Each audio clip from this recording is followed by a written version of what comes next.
Sleeper Wire, the only fantasy football radio show with more than a dozen multi-time, multi-league, multi-year champions. Listen to the Sleeper Wire show every Friday, 4 to 6 p.m. Eastern on Dash Talk.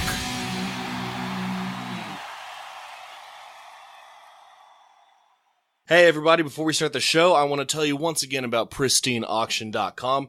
Daily auctions ending every single night, hundreds of items perfect for your man cave. Everything is JSA certified. They use the best authenticators in the business. It's all definitely affordable. It's free to register, it's free to bid, and you only pay when you win. Go to pristineauction.com and let them know that you heard about it from Sleeperwire.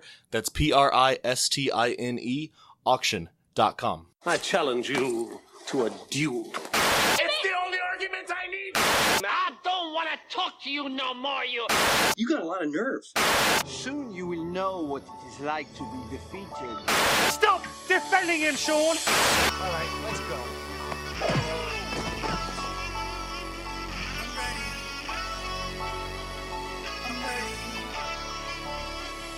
I'm ready for all today.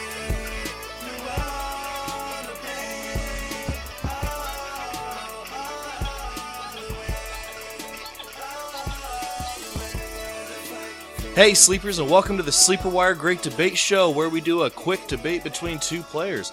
I'm your host, Professor Kearse, on Twitter at CMOR Sleeperwire, and with me is my wonderful co-host Hussein on Sleeperwire at Sleeperwire Hoos. What's going on, man? Pretty good. How's it going, Chris? Doing great. Excited to do this week's great debate. Oh yeah. Oh yeah. Every week. Every week. Every week. How's your roster, or how are your teams looking this week so far? I had not a bounce back, I guess. Had a bounce back in a not a good way. I went like 7-6 this week, so I'm pretty bummed about that. Lost some really close games this week. But that's fantasy. One of the guys I'm regretting is a guy that I wish I put in my lineup this week. That was on my bench.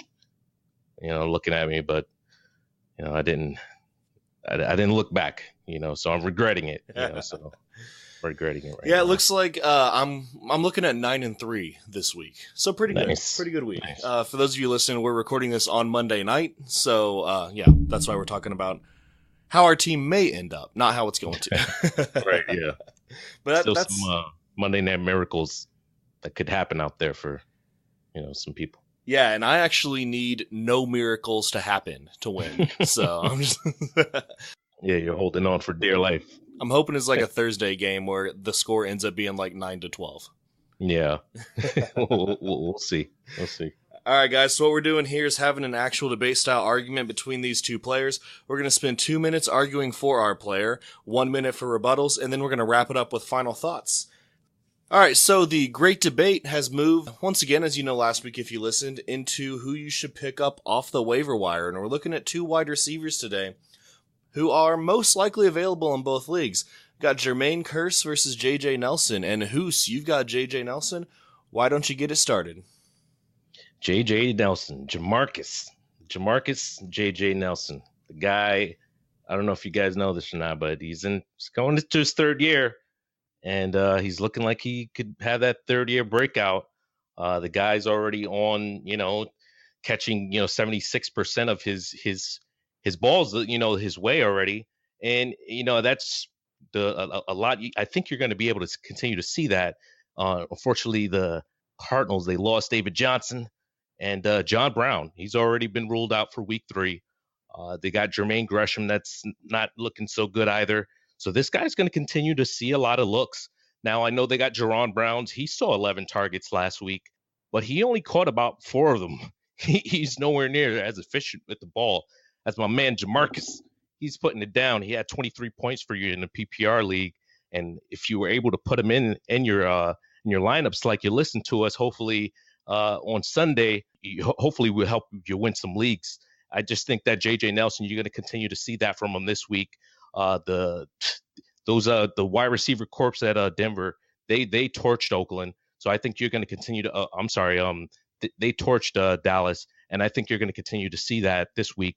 I think J.J. Nelson, he's that nice stretcher. He's that nice guy that's going to be out there getting that the long yards. We know Larry Fitzgerald's he's going to get some of that underneath stuff, but JJ, man, he's going to catch those bombs for you. So put him on your teams right now before he goes way up on teams I'm sorry, as far as his addition in leagues. And I think this might be the last chance to. So definitely add JJ Nelson. All right, so if I felt confident starting J.J. Nelson and that he was going to get 5 catches for an average of 80 yards and a touchdown every week, this wouldn't be a debate. He'd be a guy that you'd want in your lineup every single week, but I don't think that's going to happen. This is a guy who spent most of last season being much more bust than boom. 11 games out of the 14 he played were 3 catches or less. 9 of those games were 0, 1, or 2 catches. With Larry Fitzgerald, John Brown, and Jerron Brown, there are plenty of targets for Carson Palmer, and let's not forget, they played the Lions and the Colts. It's not like they've been playing Denver or Seattle. These are two, not that great defense, especially the Colts. And the touchdown that happened on Sunday shouldn't even have happened. There was an absolutely terrible roughing the passer call on the Colts on 3rd down. I know I was at the game. Carson Palmer was barely even brushed. It barely, they breathed on his arm. He didn't even fall down. And they called this roughing the passer penalty, 15-yard penalty that led to the J.J. Nelson touchdown. Sounds sour. Yeah, I'm not bitter at all. I know I'm playing the what if game here, but if the refs had made the right call, it would have been different. At the end of the day, I'd rather have the guy that I'm going to argue about who's a team's wide receiver 1 than the guy who's 3rd or 4th on the depth chart. J.J. Nelson is only 20% owned, so you still can most likely get him, but I like the guy I'm going to argue about a little bit better. Cool, well, let's go ahead and move over to Jermaine Kearse. Man, what a difference a change of scenery makes, from wide receiver 4 on the Seahawks to wide receiver 1 on the Jets. Through 2 weeks, Kearse has 11 catches on 14 targets, 123 yards and 2 touchdowns. Number 1 on the depth chart, he's only competing for targets with Robbie Anderson, Ardarius Stewart, and Jeremy Curley. Granted, nobody on the Jets is a sexy name. I'll admit that. Nobody there is sexy. But these are particularly unsexy names for fantasy football. No matter how you slice it, having a team's wide receiver 1 on your fantasy roster is a good thing, and Jermaine Kearse has certainly shown through the first 2 weeks that he's the guy. He's been solid for PPR through the first 2 weeks. He finished as a low wide receiver 2 in week 1, and then the number 5 wide receiver in week 2 so far. He's had 2 targets in the red zone in the last 2 games, or in the first 2 games, and an average of 1 red zone target per game is actually pretty solid for a wide receiver throughout the season. This is a guy who has been a valuable play for your team if you've played him, which chances are that you haven't, but if you have, you've been pretty happy with the results. And at 6% owned, the chances that you can get him are very, very good. Jermaine Kearse isn't the fastest guy on the field. He ran a 4.58 40-yard dash. However, this guy knows how to run routes and knows how to find holes in zone defenses. A lot of his production, going all the way back to college at Washington, comes from his ability to sit in open zones and fearlessly take hits from linebackers and safeties over the middle. Like I said before, he's currently only owned in 6% of leagues. With bye weeks about to hit here in week 4, having depth at all positions is what you want. You need solid players on your bench who you can plug into your starting lineup and feel comfortable with their output, and I think Jermaine Kearse can do that during your bye weeks. 5 of his 14 targets that he's had so far have come on 3rd down, and Kearse has caught all 5 of them. That tells me that Josh McCown trusts Jermaine Kearse to catch the ball on 3rd down.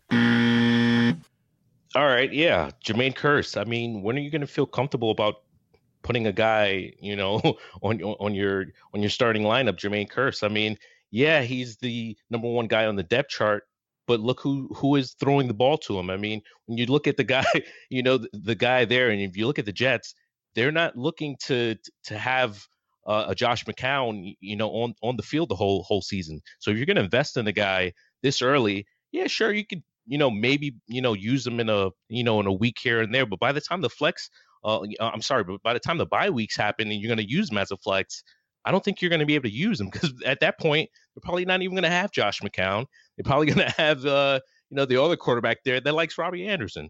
So, yes, Kearse is fine, but his staying power is probably very limited based off the quarterback there and just what the Jets are trying to do. This is a rebuilding team. They're not going to sit here and have, old guys, have the, reigns the whole season. So I just think that Jermaine Kearse, while sure you'll be able to use him right now, season long, no, I wouldn't want to invest. All right, before we get into our final thoughts here, before we wrap it up here, I've got one more thing to mention. I'm going to give another shout out to another sponsor of the Great Debate, Fantasy Champs. We have a special offer, 10% off an order at fantasychamps.com. They offer the absolute best hardware for your fantasy football league. They got championship trophies, championship rings, championship belts. They have a loser trophy for the guy that comes in dead last and you want to humiliate him. Go to fantasychamps.com. Use the promo code SLEEPERS for 10% off your order. All right, Hoos, let's go ahead and move back to JJ Nelson. Give me your final thoughts on JJ. All right, JJ Nelson, like I said, last year, he had a low catch rate, 45%. The year before it was just 40. He's building that rapport there. He's that safety guy now for Carson Palmer. And whenever they're down or whenever they're road, his splits are great. Now, mind you, those games that he had were just on the road. So are you going to see these games from him? Maybe not 23 points, but I just believe that you're going to still be able to use him as a flex. He's still going to be that guy that's emerging, third-year breakout candidate. He's a young guy. He's been a track star in college, so he's a all just athletic pro guy. He has that potential to and again, what do you want to invest in? A guy that the Carson Palmer that can sling it down there, that is going to be there all year unless an injury happens. Or Josh McCown, that's probably not going to be there for you in a couple weeks from now. Yeah, I will agree that JJ Nelson is a burner. The dude ran a 4.28. Yeah, right? he's just sick out there on the field. He's super fast. All right, let me move back to Jermaine Kearse here, finish it up with my final thoughts. As I was saying that 5 of his 14 targets have come on third down. He's caught all of the third down passes. That tells me that Josh McCown trusts him to catch the ball on third down.